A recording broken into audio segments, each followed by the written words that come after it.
ਸ਼੍ਰੋਮਣੀ ਅਕਾਲੀ ਦਲ ਅੰਮ੍ਰਿਤਸਰ ਪ੍ਰਧਾਨ ਸਰਦਾਰ ਸਿਮਰਨਜੀਤ ਸਿੰਘ ਮਾਨ ਦਾ ਵਿਦੇਸ਼ਾਂ ਵਿੱਚ ਕਤਲ ਕੀਤੇ ਗਏ ਸਿੱਖ ਨੌਜਵਾਨ ਆਗੂ ਭਾਈ ਅਵਤਾਰ ਸਿੰਘ ਖੰਡਾ ਦੇ ਮਾਮਲੇ ਤੇ ਵੱਡਾ ਬਿਆਨ ਆਇਆ ਹੈ।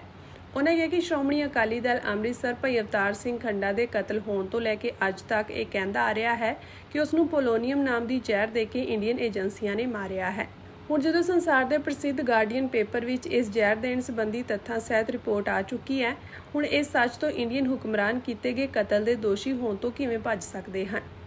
ਉਹਨਾਂ ਕਿਹਾ ਕਿ ਕਿਉਂਕਿ ਇੰਡੀਆ ਤੇ ਰੂਸ ਦੋਵਾਂ ਮੁਲਕਾਂ ਦੇ ਬਹੁਤ ਡੂੰਘੇ ਸਬੰਧ ਹਨ, ਇਹ ਪੋਲੋਨੀਅਮ ਨਾਮ ਦੀ ਜ਼ਹਿਰ ਰੂਸ ਤੋਂ ਮੰਗਵਾ ਕੇ ਭਾਈ ਅਵਤਾਰ ਸਿੰਘ ਖੰਡਾ ਨੂੰ ਮੌਤ ਦੇ ਮੂੰਹ ਵਿੱਚ ਧਕੇਲਣ ਦੇ ਅਮਲ ਹੋਏ ਹਨ। ਉਹਨਾਂ ਕਿਹਾ ਕਿ ਇਸ ਨਾਲ ਇੱਕਦਮ ਮੌਤ ਨਹੀਂ ਹੁੰਦੀ, ਬਲਕਿ ਹੌਲੀ-ਹੌਲੀ ਇਨਸਾਨੀ ਸਰੀਰ ਖਤਮ ਹੁੰਦਾ ਹੈ। ਇਸ ਲਈ ਹੁਣ ਇੰਡੀਆ ਦੀ ਰਾਹ ਆਈਬੀ, ਮਿਲਟਰੀ ਇੰਟੈਲੀਜੈਂਸ ਅਤੇ ਹਕੂਮਤ ਕਰ ਰਹੀ ਮੌਜੂਦਾ ਸਿਆਸਤਦਾਨਾਂ ਉੱਤੇ ਸਿੱਖ ਕੌਮ ਕਿਸ ਤਰ੍ਹਾਂ ਵਿਸ਼ਵਾਸ ਕਰ ਸਕਦੀ ਹੈ ਕਿ ਉਹ ਅਜਿਹੇ ਗੈਰ ਕਾਨੂੰਨੀ ਅਮਲਾਂ ਵਿੱਚ ਸ਼ਾਮਿਲ ਨਹੀਂ ਹਨ ਅਤੇ ਸਾਨੂੰ ਇਹਨਾਂ ਕਤਲਾਂ ਦਾ ਇੰਡੀਆ ਦੀਆਂ ਅਦਾਲਤਾਂ ਤੇ ਕਾਨੂੰਨ ਵੱਲੋਂ ਇਨਸਾਫ ਮਿਲੇਗਾ।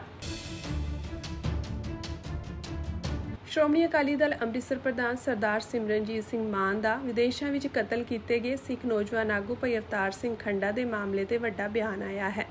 ਉਹਨਾਂ ਕਿਹਾ ਕਿ ਸ਼੍ਰੋਮਣੀ ਅਕਾਲੀ ਦਲ ਅੰਮ੍ਰਿਤਸਰ ਭਾਈ ਅਵਤਾਰ ਸਿੰਘ ਖੰਡਾ ਦੇ ਕਤਲ ਹੋਣ ਤੋਂ ਲੈ ਕੇ ਅੱਜ ਤੱਕ ਇਹ ਕਹਿੰਦਾ ਆ ਰਿਹਾ ਹੈ ਕਿ ਉਸ ਨੂੰ ਪੋਲੋਨੀਅਮ ਨਾਮ ਦੀ ਜ਼ਹਿਰ ਦੇ ਕੇ ਇੰਡੀਅਨ ਏਜੰਸੀਆਂ ਨੇ ਮਾਰਿਆ ਹੈ। ਹੁਣ ਜਦੋਂ ਸੰਸਾਰ ਦੇ ਪ੍ਰਸਿੱਧ ਗਾਰਡੀਅਨ ਪੇਪਰ ਵਿੱਚ ਇਸ ਜ਼ਹਿਰ ਦੇਣ ਸੰਬੰਧੀ ਤੱਥਾਂ ਸਹਿਤ ਰਿਪੋਰਟ ਆ ਚੁੱਕੀ ਹੈ, ਹੁਣ ਇਸ ਸੱਚ ਤੋਂ ਇੰਡੀਅਨ ਹੁਕਮਰਾਨ ਕੀਤੇ ਗਏ ਕਤਲ ਦੇ ਦੋਸ਼ੀ ਹੋਣ ਤੋਂ ਕਿਵੇਂ ਭੱਜ ਸਕਦੇ ਹਨ।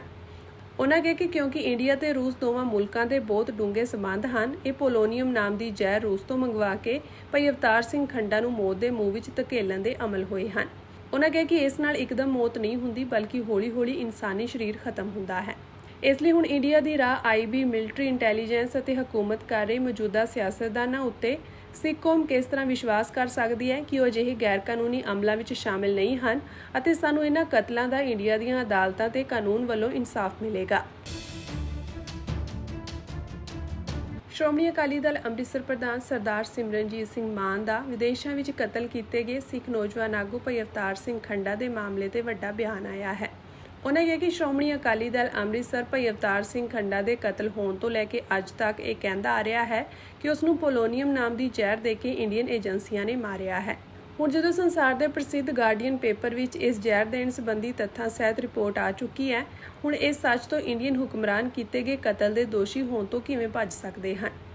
ਉਹਨਾਂ ਕਿਹਾ ਕਿ ਕਿਉਂਕਿ ਇੰਡੀਆ ਤੇ ਰੂਸ ਦੋਵਾਂ ਮੁਲਕਾਂ ਦੇ ਬਹੁਤ ਡੂੰਘੇ ਸਬੰਧ ਹਨ, ਇਹ ਪੋਲੋਨੀਅਮ ਨਾਮ ਦੀ ਜ਼ਹਿਰ ਰੂਸ ਤੋਂ ਮੰਗਵਾ ਕੇ ਭਾਈ ਅਵਤਾਰ ਸਿੰਘ ਖੰਡਾ ਨੂੰ ਮੌਤ ਦੇ ਮੂੰਹ ਵਿੱਚ ਧਕੇਲਣ ਦੇ ਅਮਲ ਹੋਏ ਹਨ। ਉਹਨਾਂ ਕਿਹਾ ਕਿ ਇਸ ਨਾਲ ਇੱਕਦਮ ਮੌਤ ਨਹੀਂ ਹੁੰਦੀ, ਬਲਕਿ ਹੌਲੀ-ਹੌਲੀ ਇਨਸਾਨੀ ਸਰੀਰ ਖਤਮ ਹੁੰਦਾ ਹੈ। ਇਸ ਲਈ ਹੁਣ ਇੰਡੀਆ ਦੀ ਰਾਹ ਆਈਬੀ, ਮਿਲਟਰੀ ਇੰਟੈਲੀਜੈਂਸ ਅਤੇ ਹਕੂਮਤ ਕਰ ਰਹੀ ਮੌਜੂਦਾ ਸਿਆਸਤਦਾਨਾਂ ਉੱਤੇ ਸਿੱਖ ਕੌਮ ਕਿਸ ਤਰ੍ਹਾਂ ਵਿਸ਼ਵਾਸ ਕਰ ਸਕਦੀ ਹੈ ਕਿ ਉਹ ਅਜਿਹੇ ਗੈਰ ਕਾਨੂੰਨੀ ਅਮਲਾਂ ਵਿੱਚ ਸ਼ਾਮਿਲ ਨਹੀਂ ਹਨ ਅਤੇ ਸਾਨੂੰ ਇਹਨਾਂ ਕਤਲਾਂ ਦਾ ਇੰਡੀਆ ਦੀਆਂ ਅਦਾਲਤਾਂ ਤੇ ਕਾਨੂੰਨ ਵੱਲੋਂ ਇਨਸਾਫ ਮਿਲੇਗਾ।